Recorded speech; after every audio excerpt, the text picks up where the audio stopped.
ഉടുമ്പൻചോലയിൽ വിവിധ പഞ്ചായത്തുകളിൽ അധ്യക്ഷന്മാരെ തെരഞ്ഞെടുക്കുന്നതിനുള്ള ചർച്ചകൾ അവസാന ഘട്ടത്തിൽ. ചിന്നക്കനാൽ, ശാന്തൻപാറ, രാജാക്കാട്, രാജകുമാരി, സേനാപതി, ഉടുമ്പൻചോല പഞ്ചായത്തുകളിൽ അധ്യക്ഷ സ്ഥാനത്തേക്ക് തെരഞ്ഞെടുക്കുന്നവരെക്കുറിച്ച് ഏതാണ്ട് ധാരണയായിട്ടുണ്ട്. 26-നാണ് അധ്യക്ഷന്മാരെ തെരഞ്ഞെടുക്കുന്നത്. 10 സീറ്റ് നേടി UDF ഭരണം നേടിയ രാജാക്കാട് പഞ്ചായത്തിൽ കോൺഗ്രസിലെ കിങ്ങിണി രാജേന്ദ്രൻ പ്രസിഡന്റാകും. കിങ്ങിണി രാജേന്ദ്രനെ പ്രസിഡന്റ് സ്ഥാനാർത്ഥിയായി ഉയർത്തിക്കാണിച്ചാണ് UDF തെരഞ്ഞെടുപ്പിനെ നേരിട്ടത്. UDFിൽ കോൺഗ്രസ് 9, കേരള കോൺഗ്രസ് 1 എന്നിങ്ങനെയാണ് സീറ്റ് നില. ഒരു UDF വിമതനും വിജയിച്ചിട്ടുണ്ട്. LDFിൽ CPM 2, CPI 1 എന്നിങ്ങനെയാണ് സീറ്റ് നില.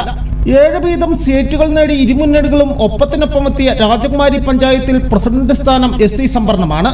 പ്രദീപ് ശ്രീനിലയമാണ് UDFിന്റെ പ്രസിഡന്റ് സ്ഥാനാർത്ഥി. M ഈശ്വരാണ് LDFിന്റെ പ്രസിഡന്റ് സ്ഥാനാർത്ഥി. തെരഞ്ഞെടുപ്പിലും വോട്ട് നിലയിലും തുല്യമായാൽ നറുക്കെടുപ്പിലൂടെയാവും പ്രസിഡന്റിനെ തിരഞ്ഞെടുക്കുക.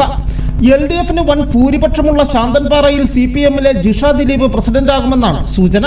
നിലവിൽ ദേവികുളം ബ്ലോക്ക് പഞ്ചായത്ത് പ്രസിഡന്റായ ജിഷ ദിലീപിനെ പ്രസിഡന്റാക്കാനാണ് പ്രാദേശിക തലത്തിൽ ധാരണയായതെന്നാണ് വിവരം.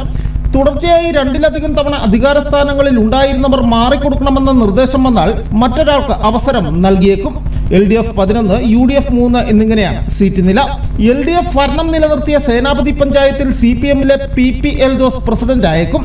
തുടർച്ചയായി 2-ലധികം തവണ ജനപ്രതിനിധിയായ PP എൽദോസ് മാറിയാൽ 2ാം വാർഡിൽ നിന്ന് ജയിച്ച KP സുരേഷിനാണ് സാധ്യത കൂടുതൽ.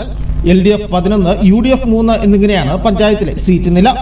LDF ഭരണം നിലനിർത്തിയ ചിന്നക്കനാൽ പഞ്ചായത്തിൽ CPMലെ നിഷ സാബു ആദ്യ ടൈമിൽ പ്രസിഡന്റ് ആയേക്കും. 2ാം ടൈമിൽ പ്രസിഡന്റ് സ്ഥാനം CPIക്ക് നൽകാനാണ് ധാരണയെന്നാണ് വിവരം. LDF ഭരണം നിലനിർത്തിയ ബൈസൺവാലി പഞ്ചായത്തിൽ CPM ലോക്കൽ കമ്മിറ്റി അംഗവും നിലവിലെ പഞ്ചായത്ത് അംഗവുമായ ബിന്ദു മനോഹരൻ പ്രസിഡന്റ് ആകുവാനാണ് സാധ്യത. 3 അംഗങ്ങളുള്ള കേരള കോൺഗ്രസ് M 2ാം ടൈമിൽ പ്രസിഡന്റ് സ്ഥാനത്തിന് അവകാശമുന്നയിക്കുവാൻ സാധ്യതയുണ്ട്. ആദ്യ ടൈമിൽ നിലവിലെ panchayat president Roychan Kunnel vice president ആകുമെന്നാണ് വിവരം. News bureau, Udumbanchola.